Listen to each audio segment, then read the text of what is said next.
जम्मू कश्मीर की सियासत में एक बार फिर भूचाल आ गया है और इस बार वजह बना है तुलबुल नेविगेशन प्रोजेक्ट। वुलर झील पर इस अधूरे पड़े प्रोजेक्ट को लेकर मुख्यमंत्री उमर अब्दुल्ला और पीडीपी प्रमुख महबूबा मुफ्ती के बीच बुधवार को जबरदस्त सियासी जंग छिड़ गई।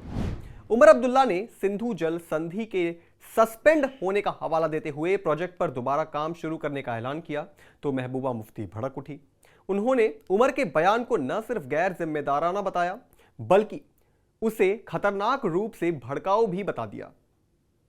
बयानबाजी इतनी तीखी हो गई कि लगातार तुलबुल प्रोजेक्ट पर सियासत होने लग गई और तुलबुल प्रोजेक्ट अब सिर्फ एक जल परियोजना नहीं बल्कि एक सियासी विस्फोटक बन चुका है।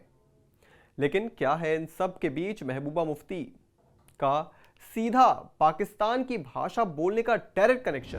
बताएंगे आपको ये पूरा मामला क्या है, पर उससे पहले आयान भारत को सब्सक्राइब कर लीजिए। नमस्कार, मैं हूं आपके साथ स्नेही श्रेयस। आयान भारत देख रहे हैं आप। सबसे पहले आपको बताते हैं कि क्या है ये तुलबुल प्रोजेक्ट।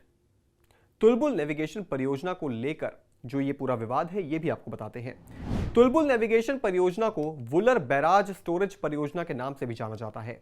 इसे बांदीपोरा जिले में झेलम नदी से पानी लेकर वुलर झील को शिपिंग के लायक बनाने की कोशिश के रूप में देखा जाता है। तुलबुल परियोजना में वुलर झील पर 449 फीट लंबा और 40 फीट चौड़ा एक बैराज निर्माण शामिल है जिसमें एक नेविगेशन लॉक भी होगा। इस परियोजना को 1987 में शुरू किया गया था, लेकिन 2007 में पाकिस्तान के विरोध के कारण इसे रोक दिया गया क्योंकि पाक ने दावा किया था कि यह सिंधु जल संधि का उल्लंघन करता है। अब चूंकि सिंध नदी जल समझौता स्थगित है, इसलिए उमर चाहते हैं कि इस प्रोजेक्ट पर काम दोबारा शुरू हो। उमर ने गुरुवार को तुलबुल प्रोजेक्ट को लेकर एक वीडियो एक्स पर शेयर करते हुए लिखा, उत्तरी कश्मीर में वुलर झील। वीडियो में आप जो निर्माण कार्य देख रहे हैं वह तुलबुल नौवाहन बैराज है। इसे 1980 के दशक में प्रारंभ किया गया था, लेकिन सिंधु जल संधि के चलते पाकिस्तान के दबाव में इसे छोड़ना पड़ा। अब जबकि सिंधु जल संधि को अस्थायी रूप से निलंबित कर दिया गया है, तो क्या हम इस परियोजना को फिर से शुरू कर पाएंगे? अब्दुल्ला ने कहा कि अगर तुलबुल परियोजना पूरी हो जाती है तो इससे झेलम का इस्तेमाल नौवाहन के लिए करने में मदद मिलेगी। इससे हमें नौवाहन के लिए झेलम का इस्तेमाल करने का लाभ मिलेगा। इससे खासकर सर्दियों में निचले हिस्से में बिजली परियोजनाओं से बिजली उत्पादन में भी सुधार होगा। हालांकि उमर अब्दुल्ला के इस ट्वीट के बाद सबसे ज्यादा मिर्ची लगी है महबूबा मुफ्ती को। उन्होंने कहा, हमारे लोग भी देश के अन्य लोगों की तरह शांति के हकदार हैं।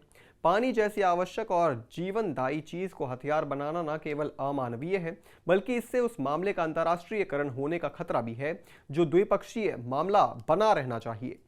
इस पर उमर जवाब देते हुए कहा, दरअसल दुर्भाग्यपूर्ण यह है कि सस्ती लोकप्रियता पाने और सीमा पार बैठे कुछ लोगों को खुश करने कि अपनी अंधी लालसा के कारण आप ये मानने से इनकार कर रही हैं कि सिंधु जल संधि जम्मू कश्मीर के लोगों के हितों के साथ सबसे बड़ा ऐतिहासिक विश्वासघात है। उन्होंने हमेशा इस संधि का विरोध किया है और आगे भी करते रहेंगे। चलिए, इस पर सियासत होती रहेगी, लेकिन जानना जरूरी है कि इस तुलबुल चैनल के क्या मायने हैं। ये राज्य में माल और लोगों को लाने और ले जाने के लिए एक महत्वपूर्ण अंतरराज्य चैनल है। पूरे साल शिपिंग को बनाए रखने के लिए झील में पानी की न्यूनतम गहराई जरूरी है। अनंतनाग से श्रीनगर और बारामुल्ला तक 20 किलोमीटर लंबे मार्ग पर और सोपोर और बारामुल्ला के बीच 22 किलोमीटर लंबे मार्ग पर साल भर नौवाहन यानी शिपिंग सुनिश्चित करने का विचार। ये सर्दियों में केवल 2.5 फीट गहरे पानी के कारण शिपिंग योग्य नहीं रह जाता है। इस परियोजना में झेलम में न्यूनतम 4.5 फीट जल स्तर बनाए रखने के लिए झील से पानी छोड़ने की परिकल्पना की गई है। भारत ने झील के मुहाने पर 439 फीट लंबा बैराज बनाना शुरू कर दिया था। पाकिस्तान ने आपत्ति जताई और 1987 में निर्माण कार्य रोक दिया गया। लेकिन बड़ा सवाल यह है कि जब यह परियोजना भारत के लिए इतनी जरूरी है तो इससे महबूबा मुफ्ती को दिक्कत क्यों है? तो देखिए, महबूबा मुफ्ती को तुलबुल प्रोजेक्ट से मिर्ची इसलिए लग रही है क्योंकि यह परियोजना पाकिस्तान की आपत्तियों के बावजूद आगे बढ़ रही है, जिससे उनका असली झुकाव एक बार फिर उजागर हो रहा है।